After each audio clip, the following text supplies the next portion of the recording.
xo'nidan qo'rqmaydigan zabardast erkak qilib yetishtirib chiqishda, ilmiy oziqlanishda an'anaviy iste'mol bo'yicha mushu yoshlarni qanday qilish kerak ha deb o'sib yetilayotgan bo'lg'achqa, ular yevropalashibmi deb shu to'qopachiqi, lazığı milalgan açık to'qopachiqi, aningdan keyin hamburg bo'lkisi, qo'noq etildurmasa, yangi qalamchisi bilan uzuqlanib ashuningni ko'ngan bo'lg'achqa, badanga sifatli oqsil, vitamin, glikoza, mikroelementlar to'liqlanmay, badan hadab o'siyotqachqa, badanning uzuqqa bo'lgan ehtiyojini ta'min etolmaydi.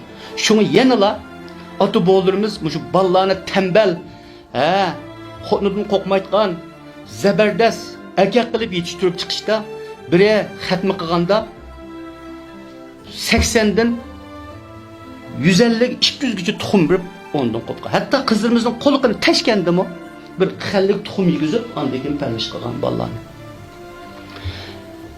Yanala shu tuxumga yaqin turishimiz deganda bolalarga 2 tuxum yegizib, süt bilan birga tuxum yegizib yo'lga selish.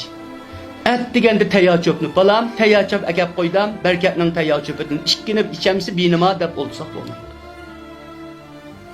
Ondan keyin mushu o'zimizni Junxo millatini tembel sog'lom qilib kelgan yana an'anaviy sho'rpa. Masalan, qishning kunlari qishmi sho'rpasi qilib, sho'rpa ichib mangsa zukamdamaydi, immunitet kuchi yuqori ko'tariladi. Bolalarning qon tomiri qatib olmaydi. Buni qaptug'ini axlat yemaklar.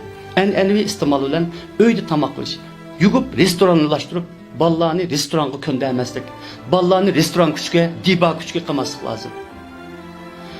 Restorandagi tamoq sifatlik, mazalik, yeyishlikda qilgan bilan buningga Beijing, Tangjang, Shangjang, Jangyujing qatorliq ximiylik tam-tangshigishlar qatilgan bo'lg'achqa, osti xarakterlik ximiylik badanda zaxmlanishni, ximiylik moddalarning eshib ketib, hücrelerini zaxmlanishini keltirib chiqarib, yoshlar baldurlar to'qilmasini qilishga boshlaydi. Buning oldini olish.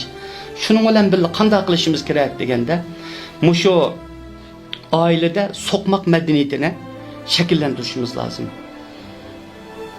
Yanaq to'qilma tuzilish jihatda odamning mingasiga o'xshaydi.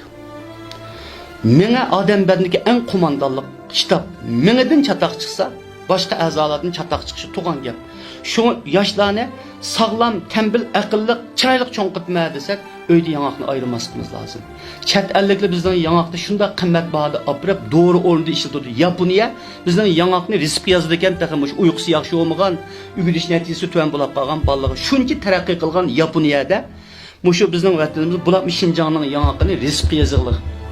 Mushu mengiz aqliy iqtidori chekinib ketgan, uyquning sifati yaxshi bo'lmagan, aningdan keyin mushu kayfiyati yaxshi bo'lmaganlarga yanaqning naqadar mengini yaxshilayotgan ozuqliq ekanligini Yapon olimlari allaqachon to'nib yetib bo'ladi. Bularmi tibbiy xodimlar.